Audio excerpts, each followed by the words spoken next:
They would never hurt a fly. War Criminals on Trial in The Hague by Slavenka Drakulić, as read by Toks Hussain. Chapter 2.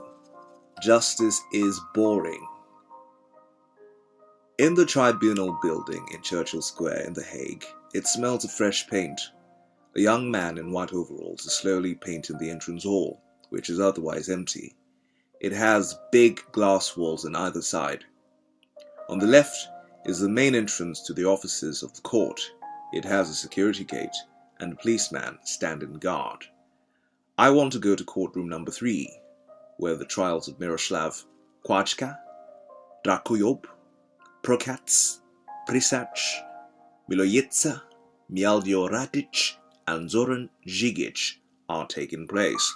All of them accused of murder and torture in the Omarska and Karaturm camps in Bosnia. There is a second security gate at the top of the marble staircase. Once I pass through it, no tape recorders or cameras allowed in the courtroom. I climb up a narrow iron staircase to the courtroom, where yet another policeman stands at the door. Courtroom number 3 is rather small and is divided in two by a bulletproof glass wall. The public area accommodates about 100 people seated in uncomfortable blue plastic chairs. There are 2 television screens in each corner. It doesn't look like the courtrooms in the movies or in TV shows like LA Law with their dark wood paneling. This court looks more like a hospital, like a hospital waiting room, aseptic with simple functional furniture and grey wall-to-wall carpeting, lit with strong neon lights that make people look pale and sickly. I sit in the first row because I want a clear view, but I can sit anywhere I please because today I am the only member of the public present. I am a bit surprised. Entrance is free, but it seems there is not much interest in the daily proceedings of the trials. I've been told that law students and relatives of the defendants come here from time to time, but journalists come only at the opening of a new trial and when a sentence is to be pronounced. Then it is hardly possible to squeeze yourself in.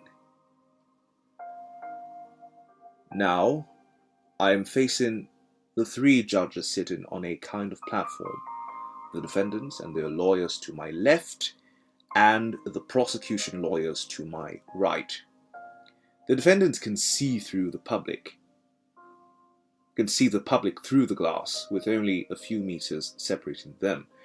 The glass wall was probably put there to protect them from possible assault, but it feels to me as though I am the one being protected from the dangerous men behind it. So I sit and watch them, the 5 defendants. They look so ordinary. But what did I expect to see? Horns, pointed ears. After all, they were all ordinary policemen, except for Žigić, who was a taxi driver. Interestingly enough, he's the only one who looks threatening, maybe because he has a stronger build than the other 4. Žigić is a dark man in his 40s, with a broad neck, dressed in a brown suit and a yellow shirt. Today, his defense witness is being examined. Next to him is Prokac, an elderly man, grey-haired and thin. In his grey suit, and with his small, greyish mustache, he resembles a mouse.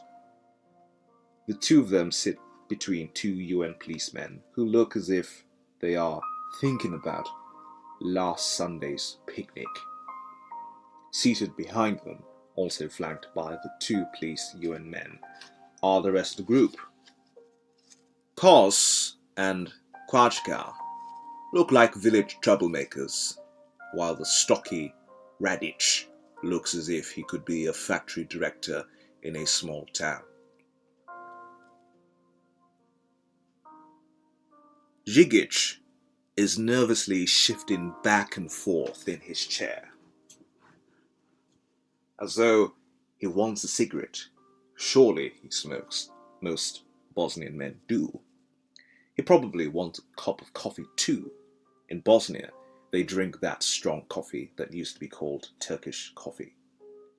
I wonder what the politically correct term is now. Serbian coffee? The 5 men sit there, day after day, for hours on end, with neither cigarettes nor coffee, listening to the translation of what the lawyers and judges are saying. Sometimes they must feel as though they are in a movie. They probably never expected to end up in a foreign court. And all that is now happening to them is so unreal that they expect the scene to fade out at any moment. One of the judges is now examining a protected witness for the defense. A protected witness may not be seen by the public. He sits behind plastic blinds and his face is shown blurred on a TV screen. The trial has been going on for almost a year now, and if you are in a courtroom for the first time, as I am, it is not easy to follow what is happening. Not because of the topic at hand, but because of the procedure. A witness may be examined in minute detail, and it is easy to get lost if you didn't keep in mind what it is all about.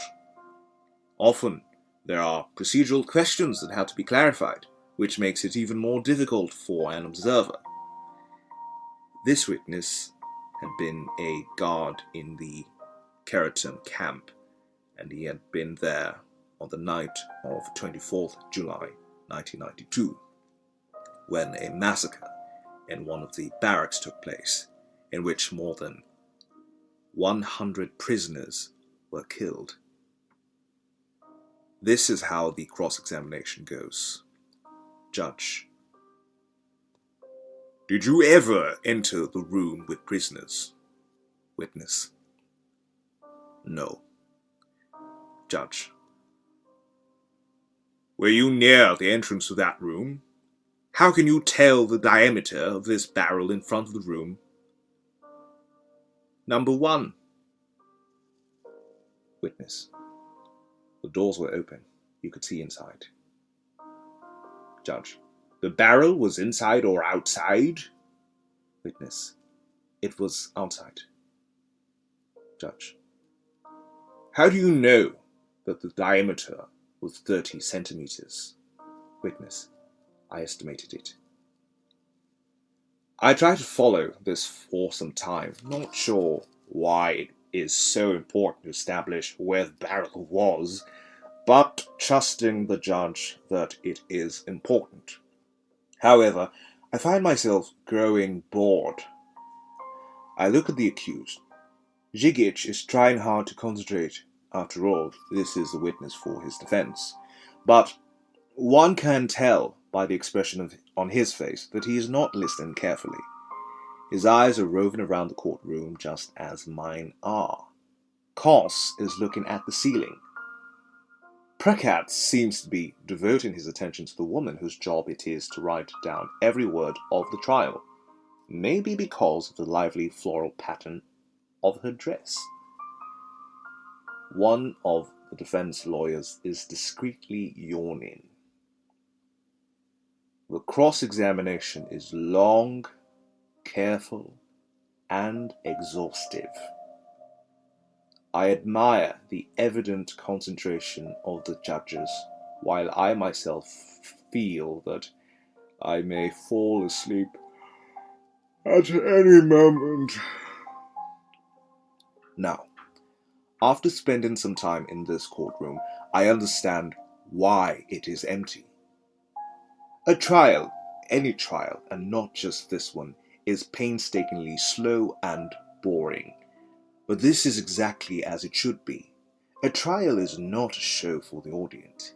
It does not need to be interesting or entertaining. It is a serious thing. Justice is in question. Human lives are at stake. and there is nothing spectacular in proving someone's guilt or innocence. I look at my watch. Only an hour has passed, and it feels like an eternity, as if time has a different quality in this courtroom, as if it is passing more slowly in here than outside on the streets of The Hague. Perhaps it is. I try again to focus. The guard is attempting to defend Žigić, who took part in the massacre. The killing, he says, happened because prisoners tried to escape and were shot while running away. But why the blood in the room? Asked the judge. Why the blood on the walls? Blood on the walls. Suddenly, I see that picture in front of my eyes, and I realize what the judge is talking about. The death of 120 prisoners is no longer abstract, no longer mere words. Now the tedious, precise interrogation takes on a new meaning. Now I realize how much we are all poisoned by the trials depicted in television shows and Hollywood movies, with their rapid exchanges of arguments between good-looking lawyers in expensive suits. In The Hague, there is no such false drama. The drama here is that everything really happened. There were real deaths, real victims, and real murderers. Real blood. The drama is that there can be no escape from that reality. When at the end of that day in the court I take a long look at the defendants, they suddenly seem different to me. I see what I did not see before, not their dull faces, but a room with its walls splashed with blood.